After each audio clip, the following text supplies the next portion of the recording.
They call it the biblical superhighway, the pilgrim's path that led to the Jewish temple in ancient times. The places and events and the peoples that make Jerusalem, Jerusalem. For Christians, for Jews, it all happened here in the city of David. This is where the beating heart of Jerusalem is. We're talking about the Pool of Siloam. We're talking about Mount Moriah, the Temple Mount. We're talking about the city of David. The pilgrimage road links them all together. For Jews in ancient days, their pilgrimage began here at the Pool of Siloam. It's a mikveh or ritual bath. It's the size of 2 Olympic swimming pools. They would purify themselves here before going up to the Temple Mount to worship God.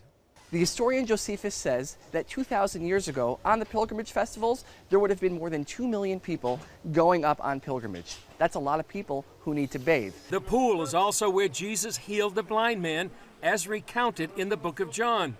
Its location was hidden by a road until 15 years ago, when a sewage leak led to excavations, the discovery of the pool, and much more. The archaeologists, when they find the Pool of Siloam, so they understand if that's the pool, and they know where the temple stood on the Temple Mount some 2,000 years ago, the same Temple Mount as today.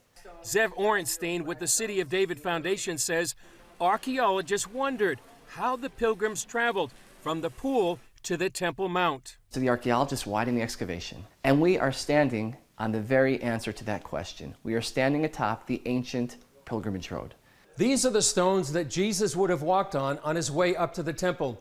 And now the significance of the excavation of the pilgrimage road is that for the first time in 2,000 years, visitors will be able to walk all the way from the Pool of Siloam up to the Western Wall. The word in the Bible, the Hebrew words, is aliyah l'regel, or ole regel. Now, what we understand that to mean is it's a spiritual ascent. You're going up to the temple, going to Jerusalem. It's a very holy place.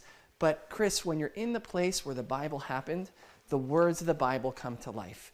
Because as we're walking right now, and I'm sure you could feel it, we're walking uphill. And it was more than that. This would have been like Times Square. You would have had on both sides of the road, and keep in mind, the road is about 3, 4, 5 times wider than what we see over here. You would have had shops, stalls along both sides of the road. This is the center of Jerusalem from a spiritual perspective, from a communal perspective, also from a commerce perspective. According to the Israel Antiquities Authority, the road took 10 years to build, from 20 to 30 AD, and was constructed by Pontius Pilate.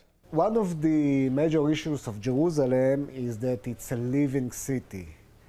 All the layers, all the archaeological layers are built on top of one another, and the modern living quarters and everything is built on top of the archaeological layers. Excavation manager Ari Levy says uncovering the road is a major engineering feat.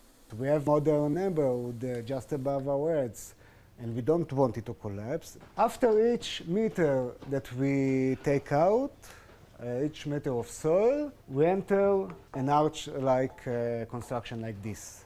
This supports the entire weight of what we have above us. Along the route, you can see many places where the road remains intact and others where it's destroyed given its violent history. We know that the Romans, they destroyed Jerusalem. And if you would find everything perfectly intact, well, it wouldn't seem like much of a destruction. Among the discovered treasures are small coins minted during the Great Jewish Revolt, before the Romans destroyed the Temple and Jerusalem in 70 AD.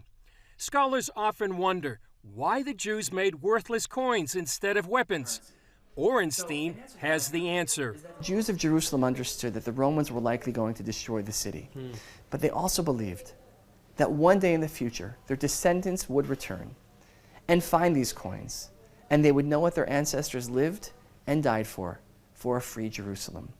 And here we are nearly 2,000 years later, standing along the very same pilgrimage road here in the city of David, in Jerusalem, the capital of the Jewish state of Israel. Half of the pilgrimage road will open soon to the public, and within a few years, all the way from the Pool of Siloam to the Western Wall. That will give visitors a first-hand experience of what it was like to worship God in the time of Jesus. Chris Mitchell, CBN News, along the pilgrimage road in the city of David, Jerusalem.